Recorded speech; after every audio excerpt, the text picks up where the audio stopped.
Halo semuanya, salam damai Kristus bagi kita semua.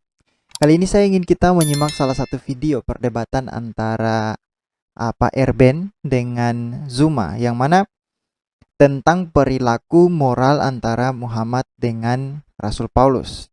Tapi saya ingin kalian menyimak salah satu cuplikan video ini yang ada di hadapan kalian ini. Karena ada sesuatu hal yang menurut saya sangat tidak jujur dilakukan oleh Zuma dan kawan-kawannya, para polemikus muslim, tentang apa yang terdapat dalam sumber-sumber mereka. Nah, kita akan menguji itu, dan terkait dengan moralitas dari sang baginda, saya juga akan menguji itu berdasarkan dengan apa yang menjadi keyakinan mereka dalam Quran, yaitu tentang kitab Taurat. Walaupun kita tidak tahu bahwa kitab Taurat itu yang mereka maksudkan dalam Quran itu adalah kitab yang mana, kita tidak tahu sama sekali. Tapi untuk untuk sebuah argumen, hanya untuk menguji klaim-klaim mereka tentang moralitas dalam ajaran Islam, khususnya sang baginda, maka kita akan menggunakan Taurat yang kita yakini, karena hanya satu-satunya Taurat yang ada di muka bumi itu, ya hanya itu Taurat yang diyakini oleh orang-orang Kristen dan Yahudi. Tidak ada Muslim tidak punya Taurat sama sekali, bahkan kitab Injil yang mereka klaim pun tidak ada.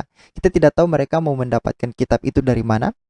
Tapi hanya untuk menguji klaim mereka bahwa moralitas dari sang baginda itu adalah moralitas yang, ya, seperti yang kalian tahu, para tukang klaim ini.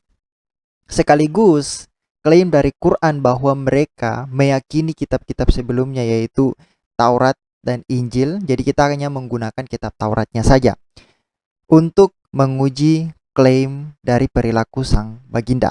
Nah, sebelum kita pergi ke situ, mari kita simak saja video ini, di mana Pak Erben melontarkan satu pertanyaan yang menurut saya akan sangat membuat Zuma dan kawan-kawan itu kacau balau dalam memikirkannya. Bahkan saya yakin dan percaya mereka tidak akan bisa tidur semalaman.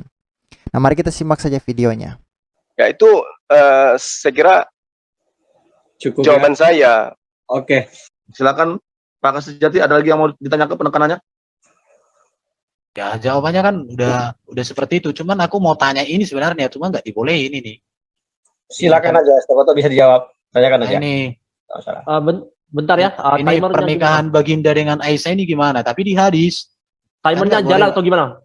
Ini Gak apa-apa, Aisyah itu Oke, menikahi saat ia berumur 6 tahun dan ia digauli saat berumur 9 tahun. Dan Aisyah hidup bersama beliau selama 9 tahun. Ini hadisnya ya. Bahkan Aisyah masih main boneka ketika diantar ke kamar itu Baginda, ya. Tapi bagaimana itu? Aku nggak ngerti. Oke, saya mau berjalan ketika Pak Juma berbicara. Ya. Baik. Jadi ini sudah sering saya jawab ya tentang hal ini ya. Bagaimana kemudian tuduhan orang-orang bahwa Rasulullah Muhammad SAW itu menikahi Siti Aisyah pada usia 6 tahun. Berarti beliau dinikahi tahun 613 Masehi. Padahal kalau menurut hadits yang juga menjadi rujukan, bahwa di dalam At-Tabari semua keempat anak Abu Bakar itu lahir pada zaman jahiliyah, yaitu sebelum tahun 610. Jadi kalau Aisyah radhiyallahu anhu itu dinikahkan sebelum 620 Masehi, maka beliau dinikahkan pada umur di atas 10 tahun. Ini sebenarnya sederhana, cuman ya itu dia. Orang-orang tidak belajar. Padahal kalau kita melihat bagaimana kemudian kualitas hadits, lalu bagaimana kemudian kronologis daripada perjalanan sejarah Rasulullah Muhammad SAW, itu sangat nyata kok. Pra-Islam itu zaman jahiliyah tahun 610 Masehi. Kemudian permulaan wahyu turun itu 610 Masehi tepatnya. Nah, Abu Bakar masuk Islam tahun berapa? 610 Masehi juga. Sementara Rasulullah Muhammad SAW menyiarkan Islam secara terbuka itu tahun 613. Lalu kemudian beliau hijrah di tahun 615, 2 tahun setelahnya. Lalu 1 tahun kemudian Umar bin Khattab masuk Islam. Lalu 620 Aisyah itu kemudian dinikahkan. Nah, 622 hijrah ke Madinah. 623 atau 624 Aisyah berumah tangga, beristri dengan Rasulullah Muhammad SAW. Jadi usianya berapa? Coba dihitung sendiri. Di atas 10, di atas 14 tahun malah. Ya, karena artinya gini ya, Baginda Muhammad bercerai, Allah izinkan. Baginda Muhammad nambah istri, Allah izinkan.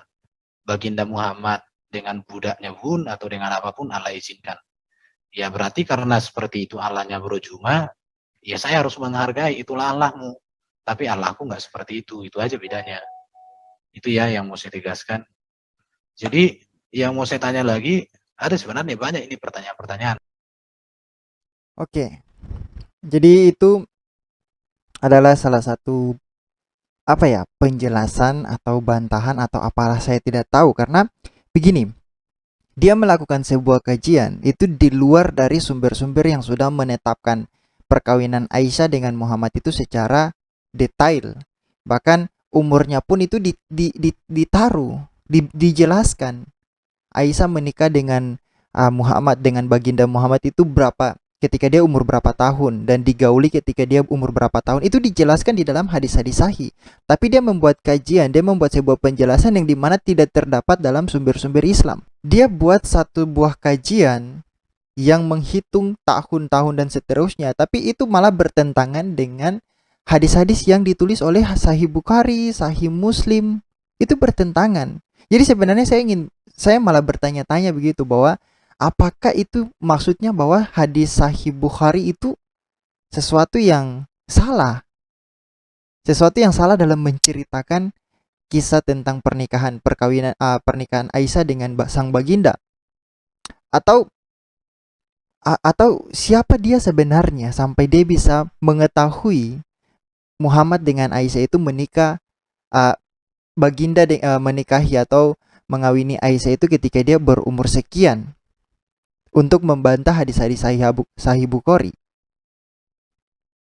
Dia membuat kajian yang bertentangan dengan sumber-sumbernya sendiri. Itu namanya kontradiksi. kecuali misalnya sumber dalam Islam itu tidak menceritakan secara detail berapa umurnya Aisyah, sehingga oke lah, kalian bisa membuat suatu kajian berdasarkan pada spekulasi-spekulasi, berdasarkan pada sumber-sumber yang kalian miliki tentang tahun Muhammad melakukan pemberitaan, tentang tahun ayahnya Aisyah masuk kepada Islam. Nah, itu kalian bisa membuat satu tafsiran yang memungkinkan mendekati apa yang kalian maksud tentang perkawinan Muhammad dengan Aisyah, mendekati umurnya si Aisyah, kapan dia umur berapa dia dinikahi oleh sang baginda. Tapi ini masalahnya adalah penulisan tentang perkawinan Aisyah itu sudah secara jelas gamblang terdapat di dalam hadis-hadis sahih. Dan bahkan hadis sahih saja kalian tolak. Bukan tolak sih sebenarnya. Saya malah bingung mau menggunakan kata apa untuk orang-orang yang menolak sumbernya sendiri, yang tidak mau melihat pada sumbernya sendiri tertulis seperti itu, tapi mereka menyangkalinya dengan membuat kajian baru tentang hal itu. Aneh. Seperti yang tadi saya katakan, bahwa kecuali Aisyah itu diriwayatkan perkawinannya tanpa umur dari para periwayatan hadis, para periwayat hadis. Tapi ini sudah diceritakan secara detail dengan umurnya Aisyah. Lalu kalian buat kajian baru. Itu menurut saya tidak jujur. Tidak jujur dalam membaca sebuah sumber. Karena sudah tertulis dengan jelas, kamu malah membuat kajian yang lain yang malah bertentangan dengan sumber sahihnya sendiri. Kalau tidak percaya, itu sebenarnya sahih yang menceritakan tentang hal itu, ini saya sudah lihat. Saya sudah buka di beberapa hadis. Ada Al-Bukhari 4738. Di situ riwayatnya dari Aisyah. Riwayatnya dari bapaknya Aisyah ya.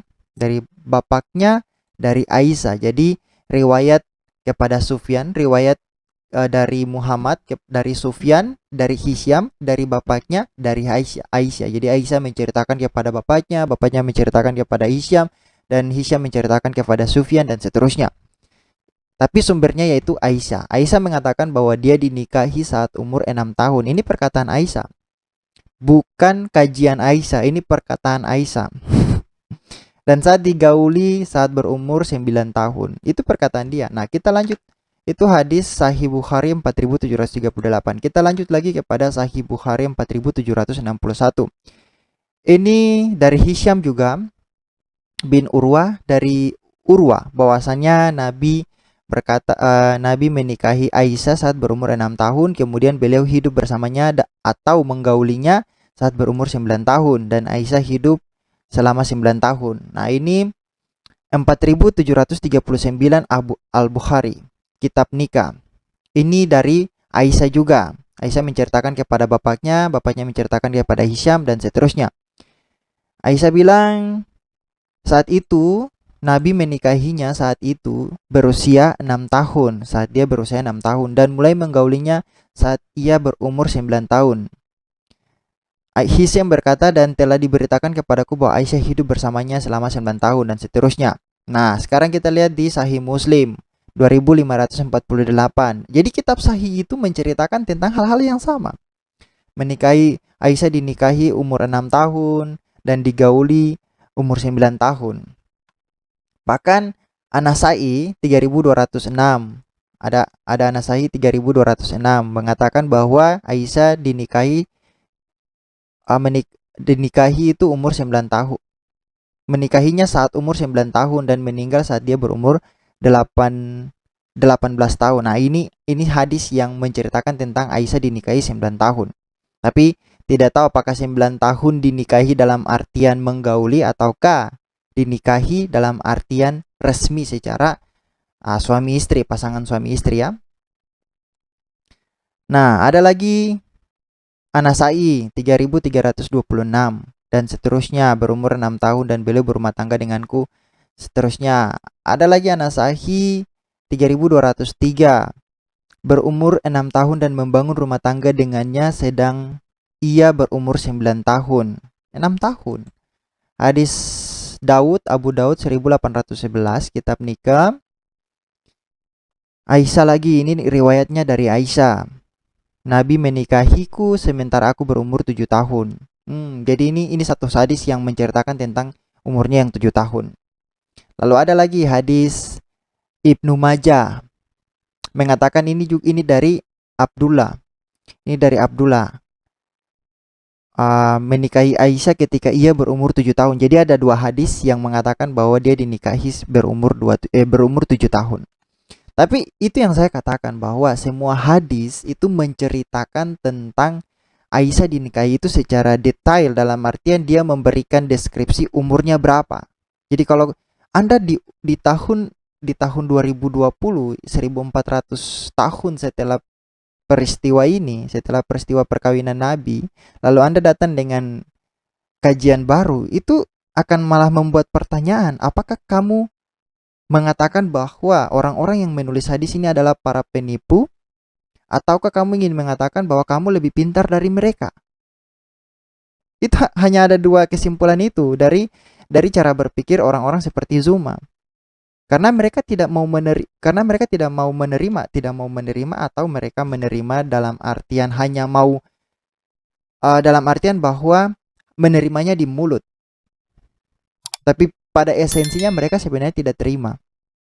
Jadi coba saudara-saudara muslim pikirkan. Ini sudah tertulis dengan sangat gamblang tentang perkawinan antara Aisyah dengan Nabi, dengan sang baginda.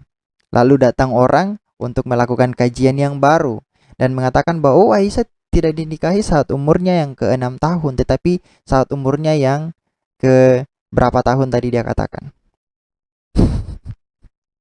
Itu adalah perlakuan yang menurut saya tidak jujur. Sebenarnya tidak jujur. Nah, berkaitan dengan moral sang baginda, tadi kan saya sudah bilang bahwa mereka itu tidak punya patokan moral berdasarkan Taurat ya. Jadi kita gunakan saja Taurat yang kita punya, bahkan kita juga tidak tahu Taurat seperti apa yang dikatakan dalam Quran, tetapi karena Quran mengatakan Taurat, jadi kita ya spekulasi saja bahwa Taurat itu adalah 10 hukum Taurat, karena kita juga tidak tahu Taurat mana yang mereka maksudkan, apakah 5 kitab Musa ataukah 10 hukum Taurat secara spesifik. Bahkan isi Taurat di dalam Quran pun tidak ada sama sekali, dan saya sudah buktikan 10 hukum Taurat itu dilanggar oleh baginda dengan sangat sempurna dilanggar. Dan salah satu akan saya tunjukkan bagaimana sang baginda itu melanggar hukum Taurat. Nah, kita tahu bahwa hukum Taurat ke-10 ini saya sudah buat kajiannya. Kalau saudara-saudara ingin simak video itu nanti saya taruh linknya di deskripsi. Jangan mengingini, ini berkaitan dengan moral ya. Jangan mengingini rumah sesamamu. Ini hukum Taurat yang ke-10. Jangan mengingini istrinya atau hambanya laki-laki atau hambanya perempuan. Sebentar saya kasih perbesar. Atau hambanya perempuan atau lembunya atau keledainya atau apapun yang dipunyai sesamamu. Nah, itu hukum Taurat yang ke-10. Sekarang pertanyaannya adalah ini hukum Taurat, ini hukum moral. Moral bagaimana kita hidup dengan sesama kita. Kita tidak boleh mengingini apa yang menjadi hak milik orang lain. Nah, bagaimana kalau Muhammad melanggar itu? Apakah bisa dikatakan bahwa sang baginda itu bermoral? Mari kita lihat apa yang dilanggar oleh sang baginda. Di dalam surah ini, Quran surah 33 ayat 6 ya. Nabi itu lebih utama bagi orang-orang mukmin dibandingkan diri mereka sendiri. Ini surah Al-Ahzab ayat 33, surah Al-Ahzab itu surah yang ke-33 ayat yang ke-6. Dikatakan bahwa Nabi itu lebih utama bagi orang-orang mukmin dibandingkan diri mereka sendiri. Nah, kalau saudara baca tafsiran Al-Qurtubi, tafsir Al-Qurtubi ayat surah Al-Ahzab ayat yang ke-50, saya tunjukkan ya. Nah, ini sudah saya tandai. Ini ayat yang ke-50 dari tafsir Al-Qurtubi surat Al-Ahzab. Surat Al-Ahzab ini di halaman 523. Saya perbesar lagi supaya saudara-saudara bisa lihat. Sedangkan hal-hal yang dihalalkan bagi Nabi jumlahnya sekitar 16 macam, yaitu yang biasa orang sebut sebagai hak khusus ya, kalau saya tidak salah. Muslim bilang sebagai hak khusus. Ya, kalau saya salah silakan koreksi. Ada pertama harta rampasan perang dan seterusnya. Puasa, berhak mengatur 1/5 bagi harta rampasan. Puasa, menikahi lebih dari 4 istri. Nikah dengan lafaz hibah. Penyerahan diri, nikah tanpa wali, nikah tanpa memberi mahar, nikah dalam keadilan berirham. 9, tidak berlaku pembagian giliran bagi beliau terhadap istri-istri beliau. Nah, ini yang paling luar biasa. Seperti 10 hukum Taurat yang tadi, hukum Taurat yang ke-10 maksudnya. Apabila mata beliau tergerak pada seorang wanita, maka suami wajib mentalak istrinya untuk beliau. Dan Nabi halal menikahi wanita tersebut. Lihat, saudara bayangkan, ini Ibnu Al-Arabi berkata beginilah yang dikatakan oleh Imam Al-Haramain. Penjelasan serta contohnya sudah banyak disebutkan oleh para ulama, yaitu cerita Zaid dan istrinya. Jadi, sang baginda melihat istri dari Zaid jatuh cinta kepada istrinya Zaid, yaitu Zainab. Lalu Zaid harus mentalak dia, harus menceraikan dia, menceraikan Zainab. Bukankah ini salah satu perilaku yang disebut sebagai mengingini barang sesama, mengingini hak milik orang lain? Karena Zainab itu adalah haknya Zaid. Jadi kalau misalnya ini termasuk dalam salah satu hak wajib, maka seperti yang tadi dikatakan oleh Pak Erben, bahwa itu keyakinanmu, dan kita harus bisa simpulkan dengan jujur dan dengan baik, dengan kejujuran hati ya, yang paling dalam, bahwa Tuhanmu itu tidak boleh disamakan dengan Tuhan saya. Karena Tuhan saya tidak mengajarkan moralitas seperti ini, dimana kalau ada istri orang, sekalipun Anda nabi, ada istri orang, lalu Anda menyukai dia, lalu tiba-tiba orang yang itu harus menceraikan istrinya. Itu moralitas yang sangat, menurut saya sangat rendah dan tidak diajarkan oleh Tuhan di dalam Alkitab. Tidak diajarkan moralitas seperti ini oleh Tuhan dalam Alkitab. Nah, bukan hanya itu. Saudara-saudara perhatikan, bukan hanya itu. Ini di halaman, kalau yang tadi itu di halaman 524, nanti silakan kalian buktikan sendiri, saya hanya tunjukkan. Kalau ini di halaman 525, di halaman 525 dikatakan begini. Ini tafsiran dari Quran Al-Ahzab, surah Al-Ahzab yang tadi ya, 33 ayat 6, yang mengatakan bahwa Nabi itu lebih utama bagi orang mukmin daripada dirinya sendiri. Selain itu, Nabi boleh mengambil makanan maupun minuman dari orang yang lapar maupun yang kehausan, meskipun orang yang bersamanya takut dirinya akan celaka. Hal ini berdasarkan firman Allah, nabi itu lebih utama bagi orang mukmin daripada dirinya sendiri. Nah, saudara bayangkan, ada orang lapar, ada orang yang kehausan.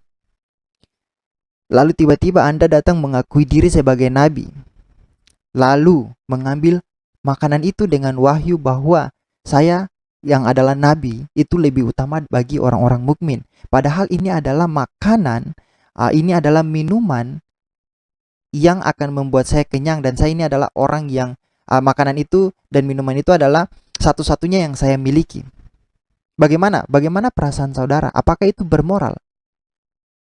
Jadi seperti yang tadi dikatakan oleh Pak Erben, memang kita tidak bisa menyamakan antara Tuhan yang ada dalam Alkitab dengan Tuhan yang ada di dalam Al-Quran, karena pengajaran moralnya itu saja sudah berbeda, sudah sangat jauh berbeda. Jadi kita tidak bisa samakan Tuhan yang ada di dalam Al-Quran dengan Tuhan yang ada di dalam Alkitab, hanya karena di dalam Al-Quran itu menceritakan tentang tokoh-tokoh yang memiliki kesamaan dengan apa yang ada di dalam Alkitab. Misalnya seperti Ibrahim, di Alkitab bilang Abraham, Nuh, di Alkitab juga ada, di Al-Quran juga ada. Isa Al-Masih yang bahkan kalau kita lihat deskripsinya sangat jauh berbeda dengan Alkitab. Itu pengen sekali disama-samakan oleh para polemikus muslim dengan Yesus Kristus dalam Alkitab. Dan bahkan ada kata-kata seperti Taurat, Injil. Bukan hanya berdasarkan itu lalu kita mengatakan bahwa Tuhan yang kamu sembah dengan Tuhan yang saya sembah itulah Tuhan yang sama. Oh tidak. Karena berdasarkan deskripsi dan pengajaran secara teologis dan moralitas itu sudah jauh berbeda. Apalagi hal-hal seperti yang kita tunjukkan ini. Bahkan kalau kita mau bicara jujur, kata-kata seperti Taurat, Injil, Ibrahim yang ada di dalam Quran itu deskripsinya itu berbeda dengan apa yang dimaksudkan dalam Alkitab. Jauh berbeda. Kita tidak tahu apa yang dimaksudkan Al-Quran tentang Taurat. Kita tidak tahu apa yang dimaksudkan Al-Quran tentang Injil. Kita tidak tahu. Muslim pun bahkan tidak tahu. Jadi tidak bisa menyamakan antara Tuhan yang ada di dalam Alkitab dengan Tuhan yang ada di dalam Al-Quran. Dan memang apa yang dikatakan Pak Erben itu adalah benar. Itu apa? Keyakinan saudara. Itu keyakinan saudara tentang ajaran saudara. Tapi jangan pernah menyamai antara apa yang diyakini saudara tentang Tuhan dengan apa yang diyakini kita sebagai orang Kristen tentang Tuhan dalam Alkitab. Itu jauh berbeda, tidak sama. Pengajaran moralitasnya pun berbeda. Dan kalau saudara mau menyamakan keduanya, maka saudara harus menyimpulkan bahwa nabi saudara itu adalah nabi yang nabi palsu, karena dia melanggar 10 hukum Taurat. Salah satu contoh yaitu hukum Taurat yang ke-10, dan saya sudah buktikan dengan penuh referensi di dalam video saya tentang Muhammad dan 10 hukum Taurat. Jadi sekali lagi, apa yang dilakukan oleh Zuma itu tentang perkawinan yang dilakukan oleh Aisyah dan sang baginda itu adalah suatu penolakan sumber yang tidak bertanggung jawab, dan juga bisa dikatakan bahwa dia ingin menolak sumber-sumbernya sendiri. Dan itu adalah perilaku yang tidak jujur. Karena sumber-sumbernya berkata lain, tapi dia melakukan kajian yang bertolak belakang dengan sumber-sumbernya. Dan itu perilaku yang tidak jujur. Kalau memang sumber-sumber itu tidak benar, ya katakan itu tidak benar. Kalau memang sumber-sumber itu adalah sumber-sumber yang salah, padahal itu yang ditulis oleh orang-orang yang bisa dikatakan hidup 100 tahun atau 200 tahun kemudian setelah sang baginda, sekalipun itu sudah sangat jauh peristiwanya. Katakan saja kalau memang itu salah, ya bilang saja itu salah. Atau kalau memang itu tidak betul, katakan saja dengan jujur. Tapi konsekuensinya yaitu saudara menganggap bahwa sumber-sumber itu tidak harus dipercaya. Sumber-sumber itu adalah sumber-sumber yang menipu. Itu bukan kesimpulan saya, tapi itu adalah kesimpulan secara logis kalau kita berpikir dengan logika ya. Kalau Zuma menolak itu, artinya Zuma Zuma mengatakan bahwa itu adalah sumber yang tidak benar. Itu aja. Dan itu Dan itu saja yang ingin saya sampaikan kepada saudara-saudara. Ingat sekali lagi, moralitas yang diajarkan Alkitab itu berbeda dengan moralitas yang diajarkan oleh Sang Baginda dalam Islam dengan sumber-sumber Islam. Jadi tidak bisa menyamakan keduanya, dan kita bisa simpulkan bahwa Tuhan antara Tuhan Islam dan Tuhan Kristen itu berbeda. Berbeda berdasarkan pengajaran-pengajaran yang terdapat di dalam kedua agama ini. Jadi jangan mau datang untuk menyamai-nyamai, di dalam Al-Quran itu ada ini dan seterusnya. Karena saudara, sama saya dengan datang, kalau saudara mengatakan begini, di dalam Al-Quran itu tidak benar. Ya, itu sama saja. Karena kalau saudara mengakui Alkitab, maka saudara harus menolak Al-Quran. Karena Alkitab itu berkontradiksi dengan Al-Quran. Saling bertolak belakang, dia tidak sama.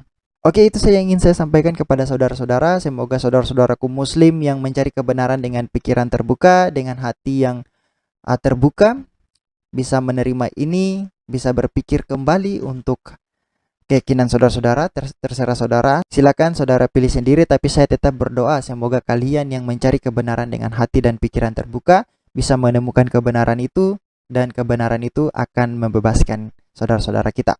Kita jumpa di video berikutnya. Tuhan Yesus memberkati.